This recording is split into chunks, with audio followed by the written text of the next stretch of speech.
Welcome everyone, bem-vindo à nossa revisão. Vamos falar sobre o sistema endócrino, hipófise pineal. Fique tranquilo, fique tranquila, porque não é complexo, mas tem muitas informações importantes. E esse pessoal aqui vai passar de primeiro na residência, obrigado pelo carinho. Primeira coisa, a hipófise ela possui dupla origem embrionária, fácil de lembrar. Existe a hipófise anterior e a hipófise posterior, adeno-hipófise e neurohipófise. Claro que precisa ter dupla origem embrionária, partes distintas. Essas partes advêm da parede do tubo neural e do ectoderma da superfície, ambas na região ali que se encontra o osso esfenoide. A parede do tubo neural, eu penso que é meio que masculino, ó, parede do tubo neural. Então, ela vai sofrer uma evaginação. Já o ectoderma da superfície é meio que feminino e vai sofrer uma invaginação. Essa evaginação e invaginação são muito importantes porque elas vão iniciar os primórdios da hipófise. A parede do tubo neural, veja, tem neural, tem a ver com neuro, né? Ela vai formar uma evaginação denominada de divertículo neurohipofisário. Show de bola! O ectoderma da superfície vai sofrer uma invaginação e vai formar o divertículo hipofisário. Só isso, divertículo hipofisário. Lembrando que nesse momento está ocorrendo o desenvolvimento do osso esfenoide também, tá bom? Essas invaginações vão formar bolsas, e uma dessas bolsas é essa famosa bolsa aí de RATH-QE. Como eu decorei? Eu decorei RATH-QE. RATH-QE. Por quê? R-A-H, Ra, na verdade é Ra, mas eu coloquei, pode ser RATH-QE. O TH tem som de em inglês e que é o que é mesmo. Rathke. Então, bolsa de Rathke, para lembrar para escrever. E essa bolsa de Rathke, que claro que não é assim que se pronuncia, óbvio, é apenas para decorar. Essa bolsa produzida pela invaginação vai colaborar para a formação da hipófise. Mais especificamente, ela advém da parte do ectoderma de superfície. Aqui você está observando o osso esfenoide em desenvolvimento, mesênquimo, vai ocorrer uma tal de ossificação intramembranosa. Show de bola. Aqui você observa a bolsa de Rathke, a bolsa de Rathke. Interesting? Ok, look there, man. Check it out, né? Então, a bolsa de Rathke, ela advém do ectoderma e ela faz parte do ectoderma da superfície, ponto. Deixar esse ponto sobressalente, ou melhor, destacado. E falando sobre destacado, a bolsa de Rathke, que não é assim que se pronuncia, repito, bolsa de Rathke, ela vai se destacar, destacou, eu fiz um movimento com a mão, dá para você ver. Bolsa de Rathke destacou do ectoderma da superfície e ela vai dar origem aí a uma parte importante da hipófise. Lembrando que a bolsa de Rathke, quando ela destaca, ela vai abraçar o divertículo neurohipofisário. Pronto. Repito, a bolsa de Rathke vai abraçar o divertículo neurohipofisário. E durante esse tempo, o osso esfenoide está em desenvolvimento, eu já falei, né? Está ocorrendo ossificação intramembranosa. Ponto legal. Respira um pouco. Lembra da parede do tubo neural e do ectoderma de superfície que vão formar a hipófise? Pois é. Cada uma delas, a parede do tubo neural e o ectoderma de superfície, vão se dividir para formar a hipófise completa. Então, imagina, já ocorreu na parede do tubo neural, aqui ó, já ocorreu na parede aqui do tubo neural a evaginação, eu penso que é E de homem, porque o meu primeiro nome é Emerson. Então, homem, evaginação, tubo neural, Emerson. Você tem o ectoderma da superfície, que é meio que feminino, ectoderma da superfície, né?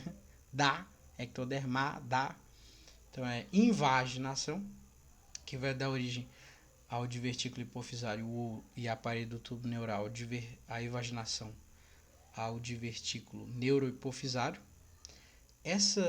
Depois que ocorre essas evaginações e invaginações, que dão origem aos divertículos, ela vai começar a se dividir e dar origem a 3 regiões que vão se juntar da parede do tubo neural, essas 3 regiões, e vai formar uma parte da hipófise. Depois o ectoderma da superfície vai se dividir em 3 também e vai se juntar e formar outra parte da hipófise. Juntos formam a hipófise completa. Show de bola? Então tá aqui, ó. Every party as it is already be formed. Cada parte dessa, que imagina que já se formou. Então vamos começar aqui da parede do tubo neural. Detalhe: a parede do tubo neural é constituída de glioblastos e neuroblastos, ou seja, glioblastos dão origem às células da glia. Neuroblastos, neuroblasto vai dar origem a neurônios. Por que é interessante pensar nisso? Número 1. A parte do tubo neural vai estar relacionado, óbvio e claro, com a neurohipófise, que também está relacionado com neurônios. Já a ectoderma da superfície não possuem essa formação, essa constituição de glioblastos e neuroblastos. Então, a parte da hipófise que não está relacionada a neurônios é da ectoderma da superfície. Óbvio, mas importante dizer. O que é legal aqui que você achou que talvez passe despercebido? Tá vendo que tem o número 3 aqui e o número 3 aqui? Era só isso. É uma coincidência interessante, né? 3, interessante. Olha lá, só para prestar atenção. A parede do tubo neural vai formar a área da eminência média, vai formar o infundíbulo e a neurohipófise. Fácil demais. A área da eminência média, o infundíbulo e a neurohipófise. Agora, o ectoderma da superfície, aqui ó, number 3, 3 coisas também, vai formar a adenohipófise ou hipófise anterior. Qual é o detalhe? A maior parte do ectoderma da superfície vai formar a adenohipófise ou hipófise anterior. O que mais que vai formar aqui? Vai formar o locus intermédio, né? Então, algumas células do ectoderma ali da superfície vão estar relacionadas aí com a formação do loco intermédio. E vai existir braços que vão sair do ectoderma da superfície. E esses braços vão sair, se esticar e abraçar o infundíbulo da parede do tubo, formado pela parede do tubo neural. E esse abraço nós vamos chamar de parte tuberal. There is a secret. Tem segredo nisso? Não tem. A glândula ela é coberta por uma cápsula de tecido conjuntivo denso não modelado. Eu acho que isso foi claro para algumas pessoas. Na verdade, não comentei isso. É que eu comentei com alguém agora há pouco. A glândula ela é protegida, foi assim que eu comentei. A glândula ela é protegida por uma cápsula de tecido conjuntivo denso não modelado. Fácil. Vem de onde? Mesênquima. Ah, então essa proteção vem do mesênquima? Sim. Então toda parte vem do mesênquima. Quase. Existe uma parte que não advém do mesênquima, ou seja, não é formado por tecido conjuntivo denso não modelado.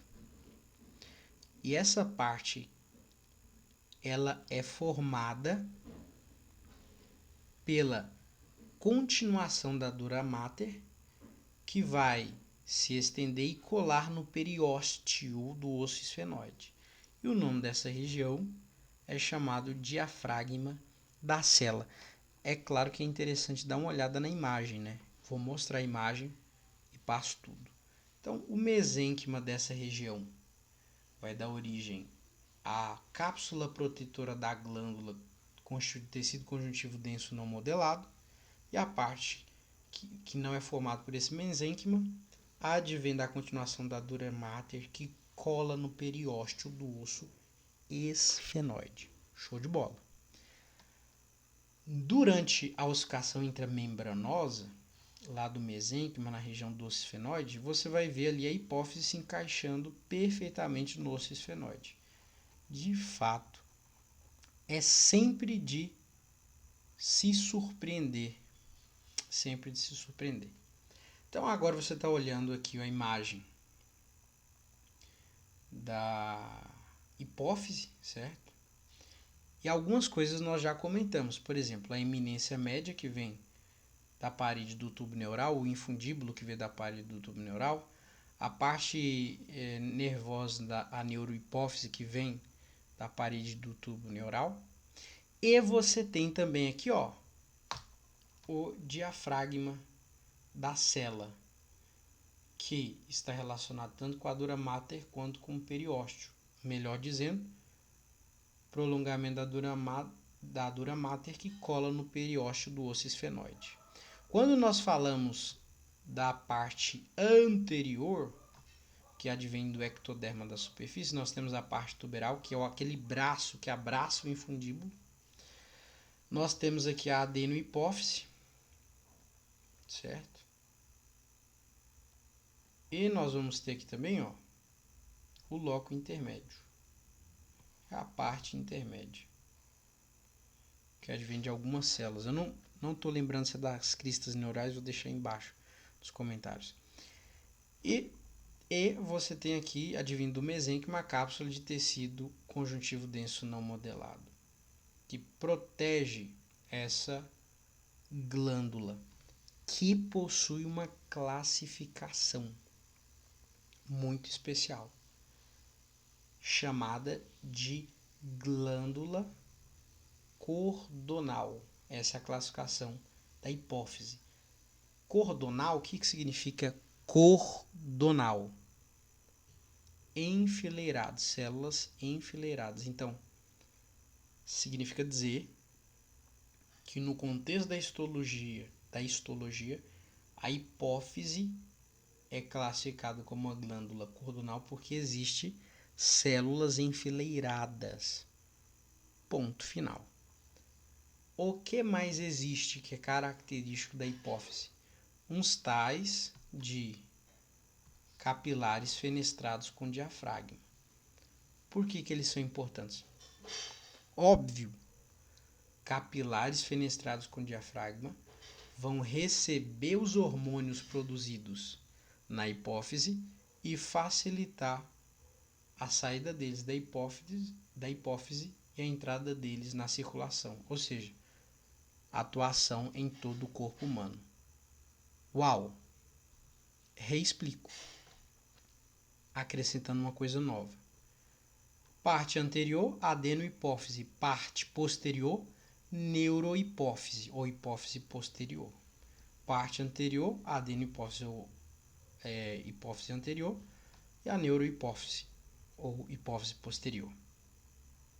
Fácil demais. 2.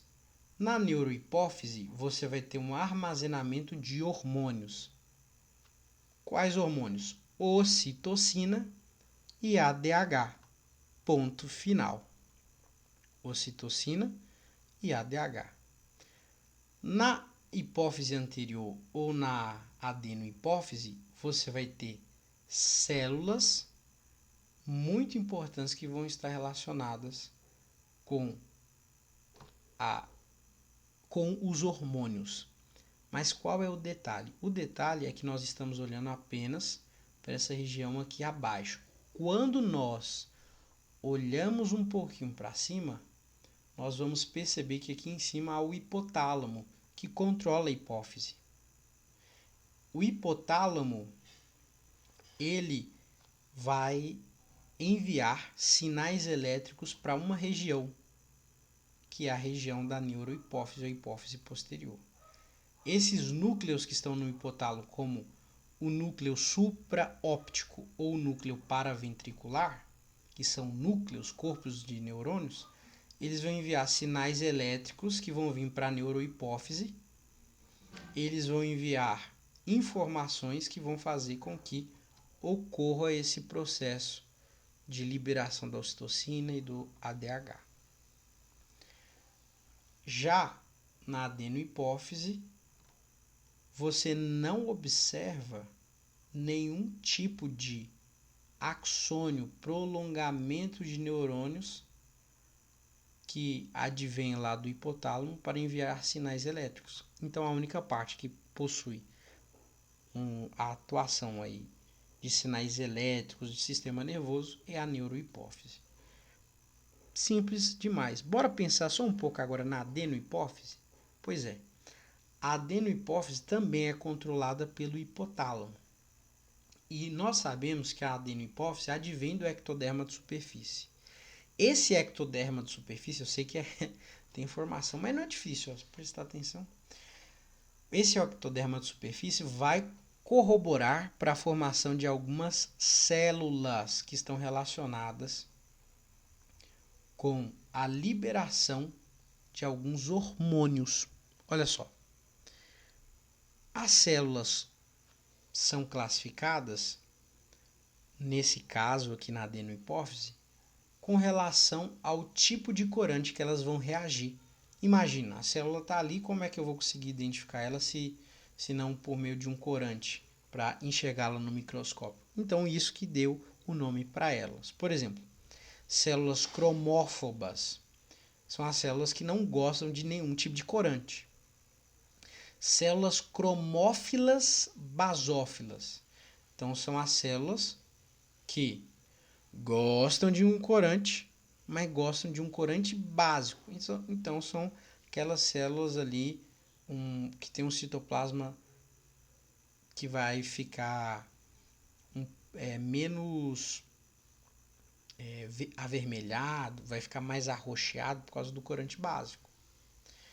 As células cromófilas acidófilas são aquelas células que gostam do corante mais ácido. Ponto. Simples assim. As três células, elas possuem DNA e RNA, que são ácidos nucleicos. Ou seja, quando jogar algum tipo de corante básico, os núcleos delas vai ficar um pouquinho arroxeado. Legal, né? Informaçãozinha. Então, as células cromófobas, que não gostam de corante, elas não produzem hormônio nenhum. E ninguém sabe dizer se elas são o início do desenvolvimento das outras células ou o final da vida das outras células. Se sabe que elas não produzem hoje, em 2025, hormônios. Já as células cromófilas basófilas, que gostam de corante básico, elas produzem hormônio com força. Sim. Produz, por exemplo, o hormônio adrenocorticotrópico, que vai lá para o córtex da suprarrenal, estimulá-la para poder produzir alguns hormônios, que inclusive eu vou falar hoje ainda aqui. Nós sabemos que essas células cromófilas basófilas, além de estimular a produção do hormônio adrenocorticotrópico, que vai lá para o córtex da suprarrenal, ela vai estimular o hormônio tireotrópico da tireoide e vai estimular as células foliculares lá da tireoide. Nós sabemos também que as células cromófilas basófilas, elas vão estimular os hormônios gonadotrópicos, o LH e o FSH, que estimulam, por sua vez, as gônadas. Também vamos comentar um pouco mais. E elas vão estimular alguns outros hormônios da adenohipófise. Então você pode perceber que as células cromófilas basófilas estão relacionadas com muitos hormônios: adrenocorticotrópico, tireotrópico, gonadotrópico. Mas as células cromófilas acidófilas, elas são ácidas, tóxicas. elas sempre querem crescer. Então, por isso, elas estão relacionadas com a estimulação do hormônio de GH, ou somatotrófico, ou hormônio do crescimento. E elas também estimulam as moléculas de prolactina, as famosas moléculas de prolactina, que eu vou comentar um pouco mais. Então, está aqui essas células. Nós temos também as células folículos estrelados que estão aí para emitir prolongamentos ligando uma célula à outra, né? Mas basicamente você consegue perceber que existe células cromófilas basófilas, células cromófilas acidófilas. Você pode perceber aqui também o ADH sendo produzido, a ocitocina, que são partes aqui da hipófise relacionada aqui à neurohipófise, e aqui você tem algumas funções, né, dos hormônios que são excretados. E aqui na parte anterior da hipófise nós temos aqui a célula acidófila, e aqui você tem o hormônio do crescimento, que vai colaborar aí na placa epifisária do crescimento ósseo, vai colaborar também para outras funções, elevação da taxa de ácidos graxos livres, e nós vamos ter a prolactina, que vai colaborar aí na glândula mamária para a secreção de leite, e as outras moléculas liberadoras dos hormônios, que nós vamos comentar também com mais detalhes. Então, basicamente, esses hormônios eles vão ser liberados para os capilares fenestrados com diafragma e depois vão ganhar circulação pelo sistema porta-hipotalâmico hipofisário. Acho difícil você não ter entendido. Então, você tem aqui hormônios do lobo anterior, TSH, células tireotróficas, gonadotrópicos, ACTH, adrenocorticotrópico. Você tem aqui o GH, o somatotrófico do crescimento, prolactina, lactotróficas, super a ver com leite, né? Família do TSH, FSH, LH. Depois vamos comentar isso aqui. A família do ACTH, super importante, né? Vamos comentar aqui sobre o próprio melacortina, que ele tem a ver com a nossa vida. Mas vamos lá. Vamos tentar entender um pouquinho do eixo hipotálamo-hipófise e o órgão-alvo. Ou seja, o hipotálamo fala agora e a hipófise fala ok, e o órgão-alvo vai receber e vai ter algumas consequências. Então respira, fecha o olho, abre, olha lá. Hipotálamo, por meio do núcleo aciforme, ele vai liberar o hormônio liberador do GH. Hipotálamo, núcleo aciforme, libera o hormônio liberador do GH, que é o GHRH. Fala um pouquinho do que estimula o núcleo aciforme liberar o GH. Sono e exercício físico. Tem que dormir, precisa dormir, precisa fazer exercício físico. Muito bem, esse hormônio ele vai passar pelo plexo primário, secundário, as questões de irrigação e drenagem da anatomia, que não é o momento de se tratar aqui. Mas esse hormônio ele vai para a adenohipófise. Lá ele vai ser recebido por receptores acoplados à proteína G de célula, ou seja, a metabotrópico aqui, né? Vai ativar o adenilato ciclase. O adelinato ciclase vai aumentar o AMP cíclico. O AMP cíclico vai aumentar o cálcio intracelular, que vai, por fim, exocitar o hormônio GH. O GH fora da hipófise e circulando, que ele passou pelos capilares fenestrados com diafragma, ele vai estar atuando em todas as células do corpo, principalmente nos hepatócitos, que vão transformar o GH e IGF-1 somatomedinas, vai atuar nos miócitos esqueléticos com um efeito anabólico, ou seja, aumentando quitina e miosina, vai estar relacionado aí com a lipólise, ou seja, clivagem de triglicerídeos e ácidos graxos, no ciclo da beta-oxidação, e vai estar lá estimulando o disco epifisário para a proliferação de condrócitos, ou seja, promover o crescimento. Feedback negativo estimula a produção aí de somatostatina pelo hipotálamo. A somatostatina está relacionado aí, a produção do hipotálamo pela somatostatina está relacionada aí com o feedback negativo da produção do GH. GH, você já sabe, é a da célula ácida, tóxica, que só quer crescer. Legal, né? Célula cromófila acidófila. Beleza. Hipotálamo, mesmo núcleo, ó, aciforme. Agora é a prolactina.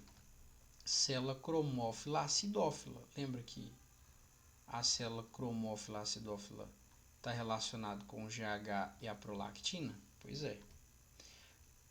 O mesmo núcleo aciforme vai liberar o hormônio liberador da prolactina, Polícia Rodoviária Federal, o PRF, que vai para a adenohipófise, se liga à proteína acoplada, se liga ao receptor acoplado à proteína G, mais uma vez estimula a adelinato ciclase, AMP cíclico igual, aumento do cálcio intracelular, exocitose de prolactina, o PRL, e esse PRL vai estimular a lactogênese, a lactogênese e a galactopoiese.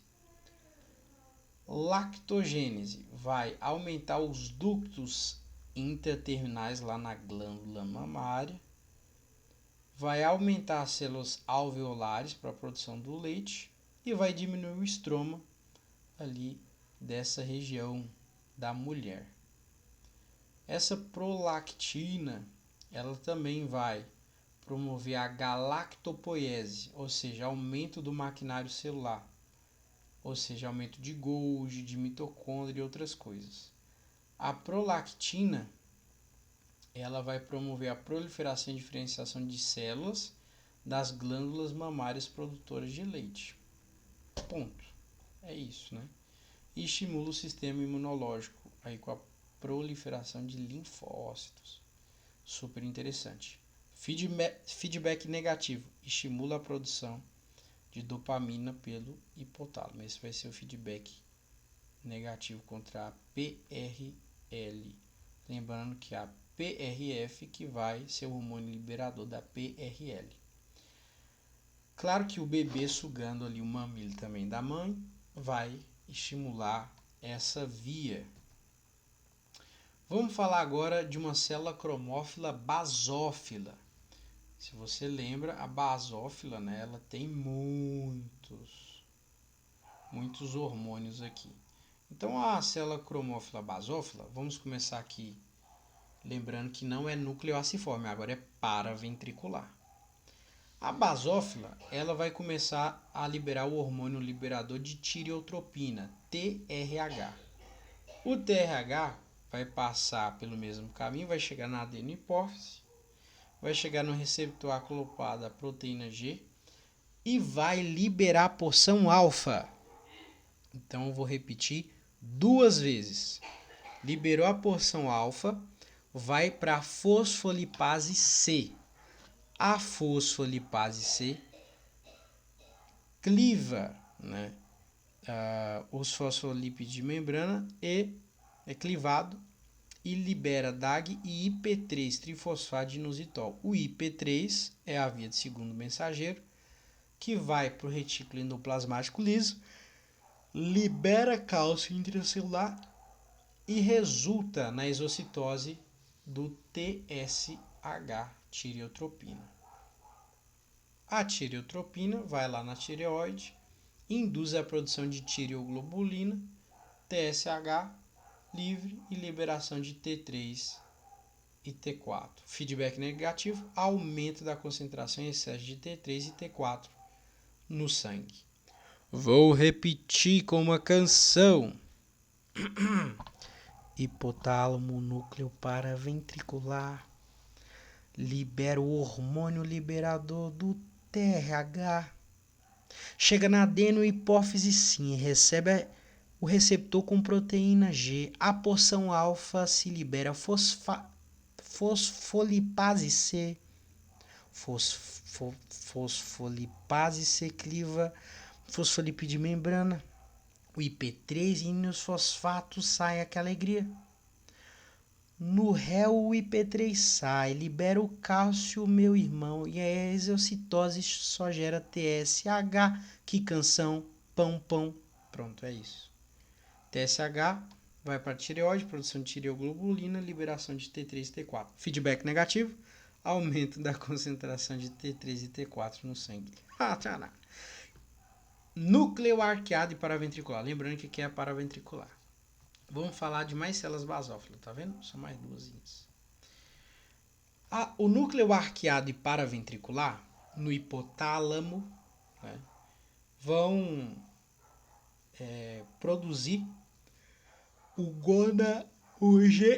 GNRH, os gonadotrópicos, né, que vão passar pelo sistema porto-hipotalâmico, vão para a adenohipófise, vão chegar lá no receptor acoplado da proteína G metabotrópico. Esse daqui é legal, que não tem fosfolipase C, então não tem subunidade alfa, porção alfa, certo? Não tem fosfolipase C, não tem inositol, réu, cálcio. Então, quando chegar esse gonadotrópico GNRH, que é o hormônio liberador aí dos hormônios gonadotrópicos, ele vai chegar na adenohipófise, se ligar ao receptor de proteína G, aumentar a adenilinato ciclase, aumentar MP cíclico, aumentar cálcio intracelular, que vai causar exocitose de FSH e LH. O FSH e o LH fora do sangue vão ter a função de estimular as gônadas. Se eu estou falando de gônadas, está relacionado aí ao ovário, ao testículo.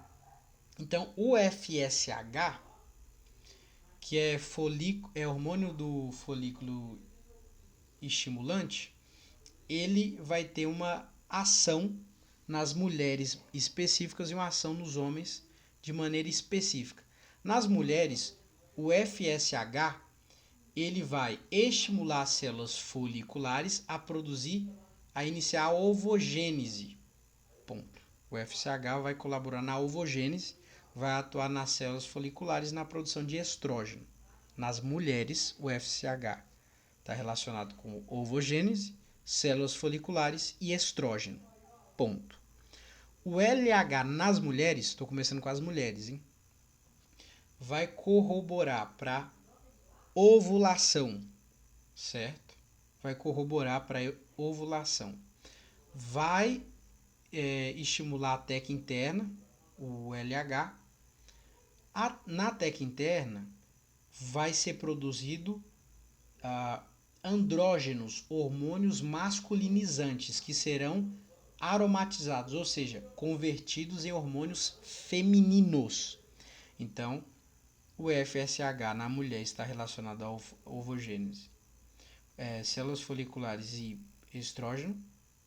Lembrando que o FSH é o hormônio folículo estimulante e o LH luteinizante na mulher está relacionado com ovulação, teca interna, hormônios andrógenos, masculinizantes que serão aromatizados, que aromatizados é convertido no hormônios femininos, né? As mulheres são mais cheirosas.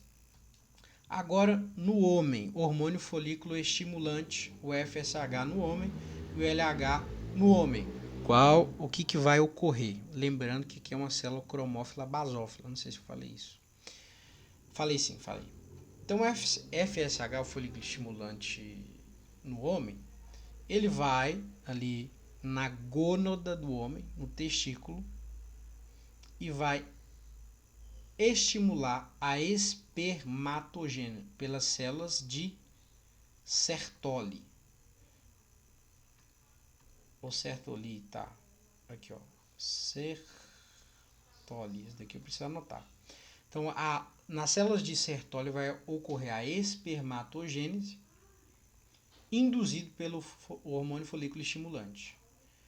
Vai também ocorrer a regulação ali da testosterona, que agora é interessante isso aqui, é interessante dizer isso aqui. O FSH ele vai aumentar algumas moléculas com o nome inibina, aumentá-la ou diminuí-la, ou aumentar uma molécula chamada ativina ou diminuí-la. Se houver muita inibina,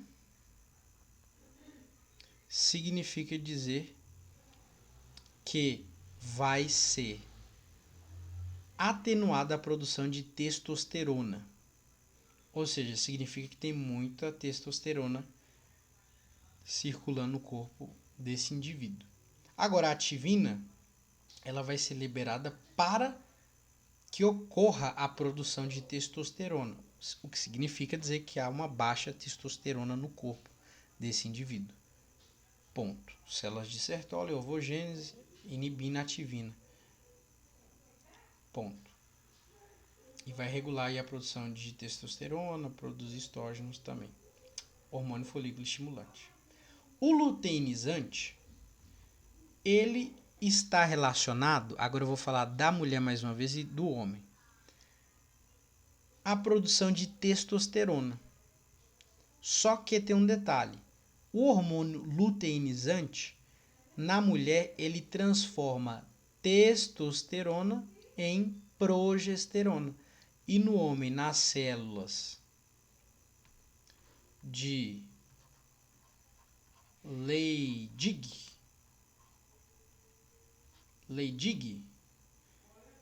ele vai induzir aí a produção de testosterona. Então, o hormônio luteinizante transforma testosterona em estrógeno na mulher e nas células de Leydig transforma ou induz a produção de testosterona no homem. Karma está acabando. Agora, nós temos aqui o hipotálamo, que vai estimular o núcleo paraventricular, liberando o hormônio liberador de corticotropina, o CRH. O hormônio liberador de corticotropina, CRH, ele vai passar pelo sistema porta-hipotalâmico, vai chegar no receptor acoplado à proteína G, na adenohipófise, que vai aumentar o adelinato ciclase, o AMP cíclico, cálcio intracelular e a exocitose do ACTH. Vou repetir porque eu acho muito importante essa etapa. Eu diria que é uma etapa de predileção da maioria dos professores. Então, o hipotálamo, ele vai, por meio do núcleo paraventricular, liberar o hormônio liberador da corticotropina.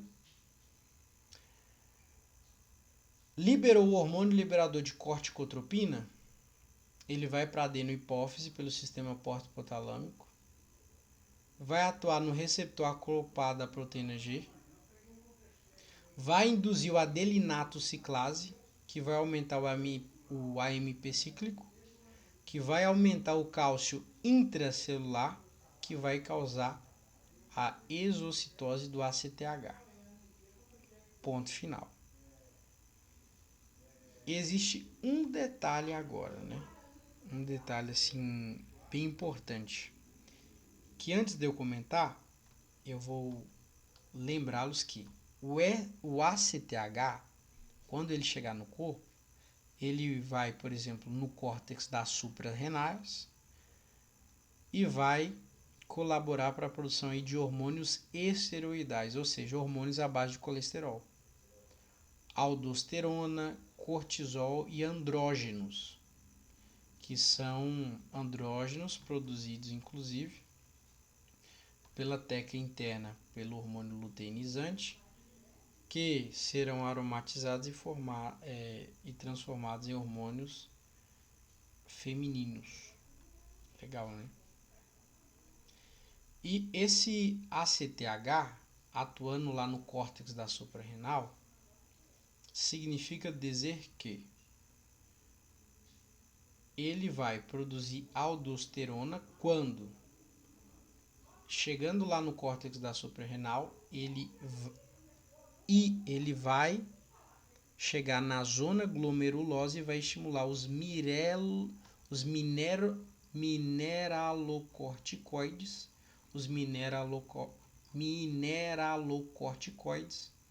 que vão produzir aldosterona. Vai chegar na zona fasciculada e vai induzir os glicocorticoides a produzir cortisol. Vai chegar na zona reticulada e vai induzir a produção de hormônios masculinizantes. Ponto. É isso. No have secret. Então, existem essas zonas lá na suprarrenal que serão reexplicadas no próximo resumo. Então é isso. Qual é o detalhe? O detalhe é que esse ACTH que vai lá para o córtex da suprarrenal, que vai estimular os mineralocorticoides, a aldosterona na zona glomerulosa, o glicocorticoide cortisol na zona fasciculada, vai estimular a zona reticulada dos hormônios masculinizantes.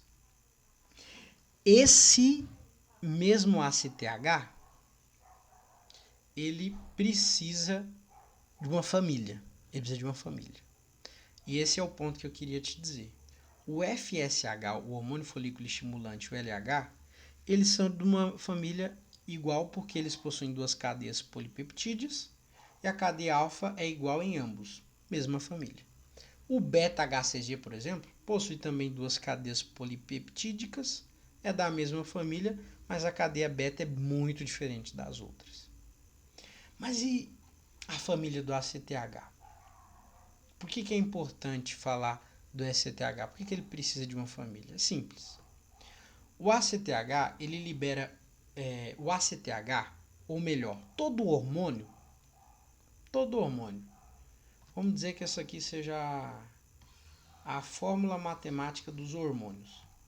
Então, todo hormônio você vai ter um gene que será transcrito em RNA mensageiro. Esse RNA mensageiro vai formar o pré-pro-hormônio, olha só, gene transcrito, RNA mensageiro, pré-pro-hormônio. Esse pré-pro-hormônio, ele é clivado e é cortado o peptídeo sinal, que é um peptídeo que endereça a molécula para o retículo endoplasmático rugoso. Então é cortado esse peptídeo sinal desse pré-pro-hormônio, que vai virar só pró-hormônio. Aqui não tem pré-pro, mas é pré-pro-hormônio. Aí ele vai virar pró-hormônio. Depois é clivado o peptídeo de registro e aí ele vira hormônio mesmo. Fácil. O que isso tem a ver com a família do ACTH? Tudo. Olha só. Aqui você tem um gene que vai ser transcrito em RNA mensageiro. Esse gene vai formar o pré-pro-opiomelacortina. O pré-pro-opiomelacortina vai sofrer uma clivagem, ou seja, vai retirar o peptídeo sinal. Retirou o peptídeo sinal, ele vai formar só o opiomelanocortina, o PONC. Vai formar o PONC. Formou o PONC, né? O que ocorre aqui? Quando forma o PONC, da maneira que ele for clivado, ele vai formar endorfinas e encefalinas ou lipotropinas, ou vai formar o ACTH, da maneira que eles foram clivados. Ponto final. O ACTH, ou a lipotropina, vão sofrer clivagem, uma hidrólise, e vão formar o hormônio melanotrópico. É isso. Vai formar o hormônio melanotrópico. Formou o hormônio melanotrópico, esse hormônio melanotrópico vai se diferenciar em melanócito, que vai formar melanina. Simples assim. O hormônio melanotrópico se diferencia em melanócito e forma melanina. No have secret. No have secret. Simples assim. Então, por que é importante entender isso? Porque a melanina é o ponto mais importante dessa via aqui. Repito, gene, pré-pró, ópio-melanocortina, tchau peptídeo, ópio-melanocortina. ACTH, hidrólise, hormônio melanotrópico, melanócito, forma melanina. Na suprarrenal, agora olha só, às vezes, vou fazer agora uma aplicação do porquê que isso aqui é importante. Às vezes, ocorre uma doença autoimune que vai ocasionar na destruição da suprarrenal. Se eu tenho uma destruição da suprarrenal, que produz, por exemplo, cortisol, que está relacionado aí, o cortisol inclusive está relacionado com feedback negativo para equilibrar a produção de ACTH. Se ocorre essa destruição, a hipófise ela vai dar uma olhada nisso aqui e fala assim, ué, não está sendo produzido mais cortisol, está sendo destruído a suprarrenal. Então eu vou liberar 24 horas o ACTH o tempo todo. E aumento o ACTH com a intenção de produzir o cortisol. Mas qual é o problema? O problema é que tem essa via aqui, ó, da família dos ACTH, gene, pré-pró, tirapeptídeo, ópio, melanocortina, ACTH, é clivado e forma o hormônio melanotrópico. O hormônio melanotrópico, ele vai aumentar, o ópio melanocortina vai aumentar e o melanotrópico também. Isso vai causar o que? Um excesso de melanina, que vai transformar o melanócito em melanina, vai induzir, né, essa maturação e vai causar uma hiperpigmentação da pele, que é a famosa doença de Addison, que eu vou mostrar uma foto na próxima revisão de suprarrenal. Então é importante entender esse processo aqui. Vamos lá, respira. Neurohipófise, né? Axônios de neurônios amielinizados estão nessa região do neurohipófise. Sabemos que os corpos celulares dos neurônios estão no hipotálamo. Lembrando do núcleo paraventricular e supraóptico, que são os mais relevantes para nós. E aqui você também vai ter esse processo de transformação das famílias, né? E no caso aqui nós temos dois hormônios, o ADH e a ocitocina. O ADH relacionado aí à questão dos líquidos corporais e a ocitocina a contração aí de musculatura lisa e muitas outras funções. Mas o ADH, ele basicamente tem a sua forma pré-pró, como a ocitocina. Ocorre uma clivagem aí, ó, tchau, peptídeo de sinal, forma só pró. Claro que tem esse nome aqui em cima, né? Oxofisin, presonfisin. Mas primeiro é pré-pró, depois pró, pré-pró. Legal, pró. Ocorre mais uma clivagenzinha. Eles vão para o lobo posterior da glândula, certo? Que é a neurohipófise. E lá, o ADH e a ocitocina vão ser recebidos junto com a neuroficina. No caso do ADH é a neuroficina 2 e no caso da ocitocina, a neuroficina 1. A neuroficina é uma proteína que transporta o hormônio para o terminal axonal. Quando chegar no terminal axonal, vai ser clivado a neuroficina 2 e a neuroficina 1 e vai ser liberado o ADH e a ocitocina. Liberado o ADH e a ocitocina, eles vão ter sua atuação, né, efetivada no corpo humano. Detalhe, a liberação do ADH e da ocitocina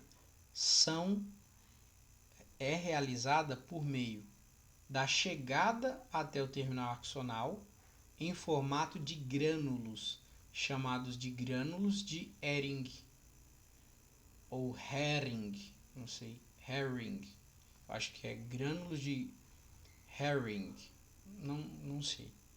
E esses grânulos de Hering estão cheios de ADH e ocitocina. Falando do ADH e da ocitocina, que são muito importantes, eles vão estar atuando em diversos pontos relevantes do nosso corpo, com várias vias, mas agora eu quero focar no ADH. O ADH, que faz parte das vias da neurohipófise, ou de uma das vias da neurohipófise, ele é chamado de hormônio antidiurético por um motivo simples. Número 1. Ele está relacionado com a concentração dos líquidos corporais. Quando o ADH é produzido, fala assim, quando ele é produzido? Quando existe uma alta concentração de líquidos corporais. E aí é produzido o ADH, a vasopressina. Quando há uma alta concentração de sais na corrente sanguínea. Na corrente sanguínea. Então você tem a estimulação do ADH. Ponto. Concentração de sais na corrente sanguínea, concentração dos líquidos corporais vai estimular o ADH, vasopressina. Agora, uma baixa concentração dos líquidos corporais inibe a vasopressina. O estiramento dos átrios pelos cardiomiócitos inibe a vasopressina.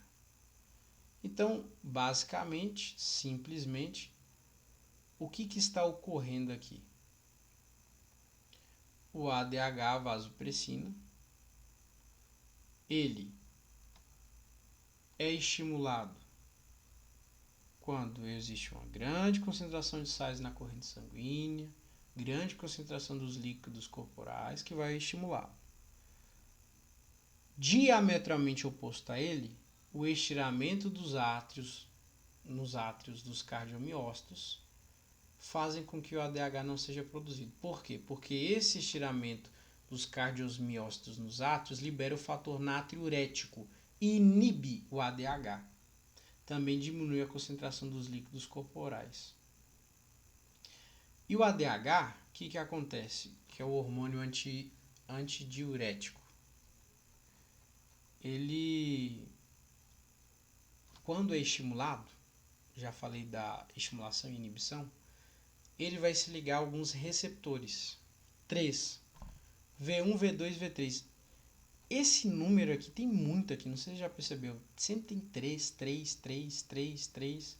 Daqui a pouco vai ter MT1, MT2, MT3. Sempre tem 3. 3 divisões lá do parede do tubo neural, 3 divisões do ectodermo da superfície. 3, 3, 3. Interessante. Então o ADH, ó, V1, V2 e V3. São 3 receptores. O V1, ele está na musculatura lisa, nas arteríolas. E ele vai estar relacionado aí à contração. Ponto final. Então, esse músculo liso que está relacionado à contração, ele vai aumentar a pressão arterial. Simples assim. Vai contrair e vai aumentar a pressão arterial. O V2, ele está relacionado às células que estão no ducto coletor, lá no rim. O ducto coletor, ele é impermeável.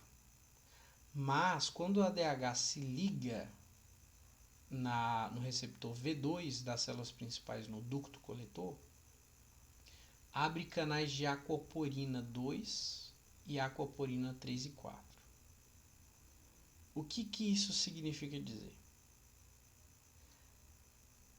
Quando abre canais de aquaporina 2 na parte apical, ou seja, no lado que tem fluido, né, por exemplo, tem a liberação de água do fluido tubular para a corrente sanguínea. Está ocorrendo isso, né? Liberação de água do fluido, essa é a função deles, né? Liberar a água do fluido tubular para a corrente sanguínea. Como é que isso ocorre? Abre o canal de aquaporina 2 do lado do fluido e de aquaporina 3 e 4 basal do lado do sangue. A água na urina ela vai então para a corrente sanguínea e faz com que haja uma concentração ali, né, da urina. A urina fica um pouco mais concentrada. Então, basicamente, a água da urina vai para a corrente sanguínea por meio dessa ação do receptor V2 acoplado ao DH. Já o V3 está relacionado aí às células hipofisárias e à liberação de ACTH. Quando o ADH se liga lá na hipófise, nas células da hipófise, vai liberar o ACTH. Esse ACTH vai lá no córtex da suprarrenal, incentiva a mineralocorticoide, que vai produzir aldosterona, que vai liberar sódio na corrente sanguínea e aumentar a pressão arterial. É sempre contração. Então, ponto. Para nós já caminharmos para o final, vamos comentar um pouquinho sobre a glândula pineal. De fato, existe muita informação, mas dá para repetir, dá para escutar e vai dar certo. Permaneça firme, já está chegando dezembro, daqui a pouco vai dar para descansar, vai dar para deitar na cama da família, vai dar para dormir e aí volta com tudo. Você vai ser um médico, você vai ser uma médica, vamos lá. Então aqui você tem a glândula pineal, certo? Foi produzido, que advém do tubo neural. E o tubo neural você sabe que é constituído de neuroblastos e glioblastos. Na glândula pineal você tem neuroblastos se diferenciando em neurônios modificados que perderam os axônios e os dendritos. Esses neurônios modificados que não têm axônio nem dendritos não vão ter atividade nervosa elétrica. Ou seja, a função básica deles não é impulso nervoso, é a formação e produção de hormônios. Qual o nome desses neurônios modificados? Pinealócitos e gliócitos, que vão produzir serotonina e melatonina. Agora o negócio vai ficar interessante. Serotonina é produzido de dia. Good morning, serotonina. Good night, melatonina. Morning, serotonina. Night, melatonina. Isso é importante? Demais da conta. Demais da conta. Demais da conta. Então a pineal, certo? Ela está envolvida aí pela pia mata e pela aracnoide. As células top das galáxias são os pinealócitos e os gliócitos, que são neurônios modificados, que liberam na matriz celular. E agora esse é um ponto interessante. Toda vez que o pinealócito ele realiza a produção de melatonina, por exemplo, ele libera na matriz celular bicarbonato de cálcio. Esse bicarbonato de cálcio é como se fossem umas pedrinhas, olha a imagem aqui, que são denominadas de areia cerebral, concentrações calcárias. Interessante, né? São pedrinhas aí microscópicas. E quanto mais o tempo passa, quanto mais anos você tem, mais areia cerebral você tem. Então você tem septos provenientes aí da pia mater que vão emitir, que estão relacionados com a vascularização, né? Essa emissão de septos. E nós temos aí astrócitos pelas células da glia que vieram lá da parede do tubo neural, que tem o glioblastos, né? E ela também é uma glândula cordonal, ou seja, tem células enfileiradas com capilares fenestrados com diafragma, onde que a melatonina será liberada para a corrente sanguínea. Olha o nosso astrócito, olha o nosso pinealócito, o neurônio modificado. O pinealócito, ele também faz uma ação interessante. Ele lança braços, prolongamentos, que abraçam um capilar fenestrado com o diafragma, facilitando essa produção imediata, ou melhor, produção da melatonina, por exemplo, e a saída imediata para a grande circulação, para a circulação para o corpo. O nome disso é chamado de terminações perivasculares. Tá bom? Derivados de neuroblastos, não possuem axônio, forma poligonal, citoplasma com grânulos de secreção, areias cerebrais, porque toda vez que produz melatonina, libera na matriz extracelular bicarbonato de cálcio e é isso. Olha essa imagem. Aí você olha e fala assim, nossa, vou ter que lembrar disso daí e tal, calma. Olha essa dica. Tá vendo a luz aqui? A da luz não nos importa. Olha no escuro, the night. Nós queremos melatonina. Está escuro, o trato retino-hipotalâmico não libera glutamato. Se ele não libera glutamato, primeiro olha o caminho.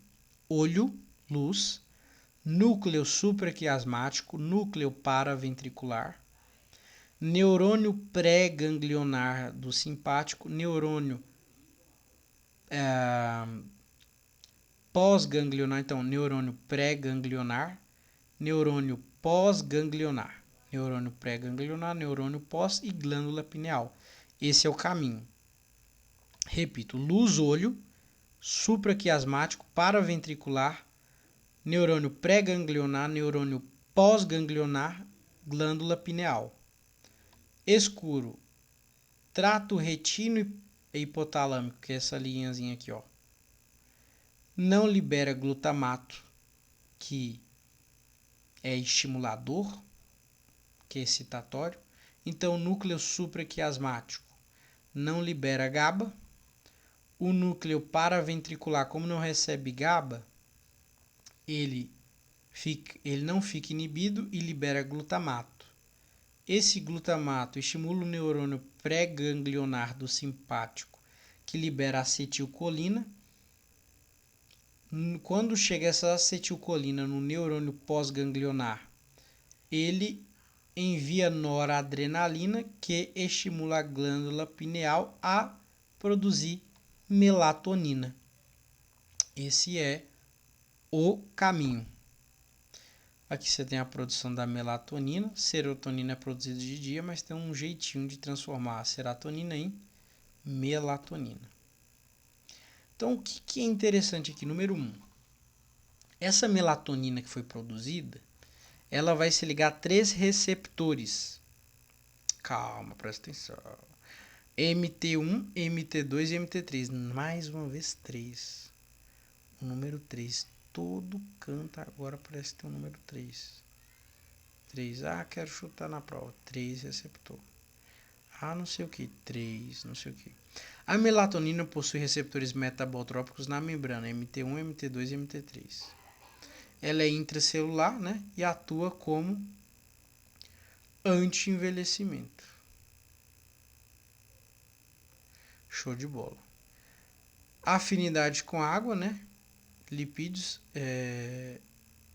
em todo o corpo, né? E vão para as células ganglionares da retina. Espera aí. Eu já comecei a falar de... Não dei nome, né, aos bois. Primeira coisa, tem 3 receptores da melatonina que são metabotrópicos, ou seja, ligados à proteína G, MT1, MT2 e MT3. O MT3 é intracelular e e ele vai atuar como anti-envelhecimento, vamos comentar sobre.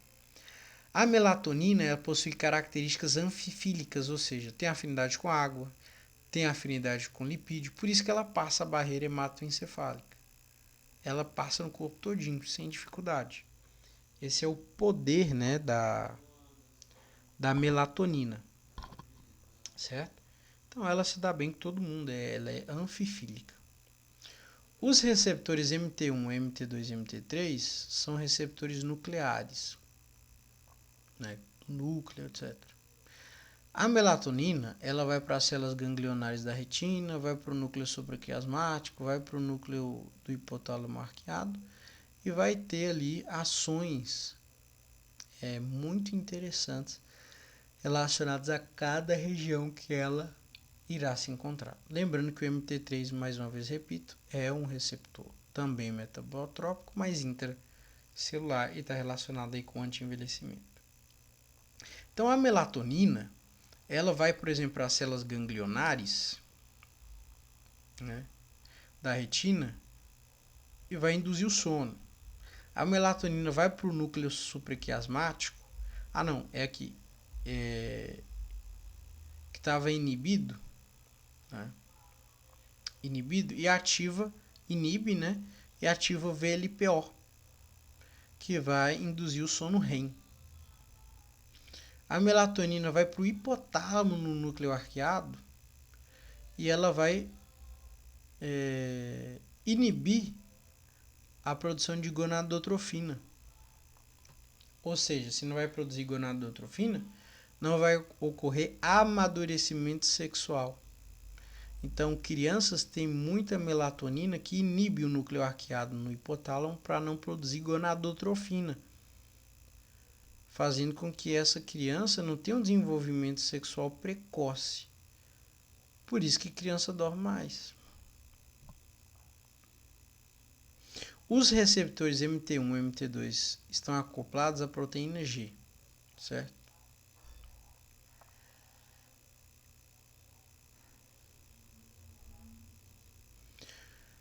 Esses que você já sabe, que eu já falei que são metabotrópicos, né?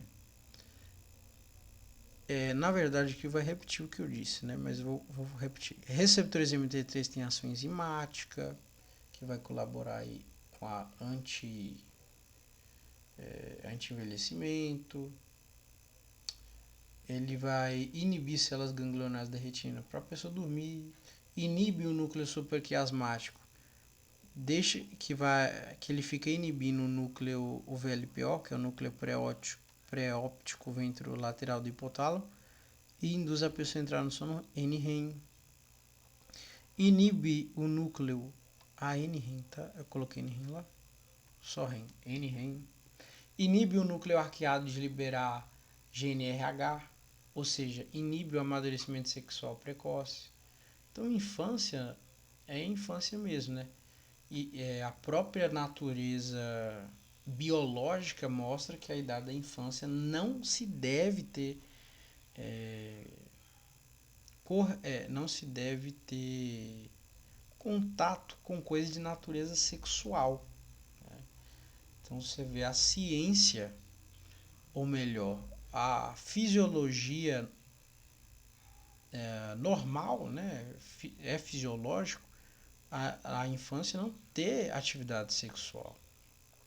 Isso daí vai de encontro com o que nós estamos vendo. Não ao encontro, de encontro, né? Com o que nós estamos vendo. As pessoas não respeitam a infância, isso é um problema. Então, 8 a 10 anos a atividade da glândula pineal ela está diminuída, né? Ou melhor, com 8 a 10 anos você ainda tem a atividade da glândula pineal que produz muita melatonina, mas a partir do momento que vai chegando aí na adolescência, na puberdade, essa glândula pineal ela vai diminuindo a sua função. Então diminui melatonina, ou seja, o núcleo arqueado não é mais impedido de liberar o GNRH, o hormônio liberador de gonadotrópicos, e aí o núcleo arqueado começa a liberar aos poucos e vai entrando aí na puberdade. Peraí. Então a melatonina tem muitas funções, né? Ela inibe a formação de óxido nítrico, inibe a via da ciclooxigenase, tem ação anti-apoptótica, Rapaz, então tem ação anti-inflamatória, inibe a via ciclooxigenase, tem ação anti-apoptótica, aumenta os níveis de BCL2, diminui que BCL2 tem ação anti-apoptótica, diminui os níveis de Bax e da caspase 3, certo? Diminuindo os níveis de Bax e das caspase 3, que induzem a apoptose, ela vai colaborar para essa ação anti-apoptótica, né? Estimular a atividade de linfócitos T, que vão produzir interleucina, e a interleucina inibe a liberação de melatonina. E aí ela começa a se moldar. Existem também outros locais que produzem a melatonina além da glândula pineal, embora a glândula pineal seja a mais top, né? A melatonina é produzida na retina, trato gastrointestinal e o sistema imune inato, e pela célula natural killer. Ela atua como uma substância antioxidante, anti-envelhecimento, porque ela tem um anel aromático que é doador de elétron, aí vai entrar na química. Basicamente reduz o estresse oxidativo, né? Que causa inúmeros problemas, principalmente se for um estresse oxidativo crônico, né? E causa envelhecimento também, claro. Os receptores MT1 e MT2 vai aumentar a expressão de moléculas antioxidantes, né? Então a melatonina se liga ao MT1 e MT2, que vai induzir a produção de superóxido dismutase, glutationa, peroxidase, que são antioxidantes poderosíssimos. E o receptor MT3, que é intracelular, ele também vai combater radicais livres, né? Com a enzima quinona redutase 2, QR2, que é uma enzima desintoxicante. A melatonina presente na mitocôndria, né, ela neutraliza o estresse oxidativo.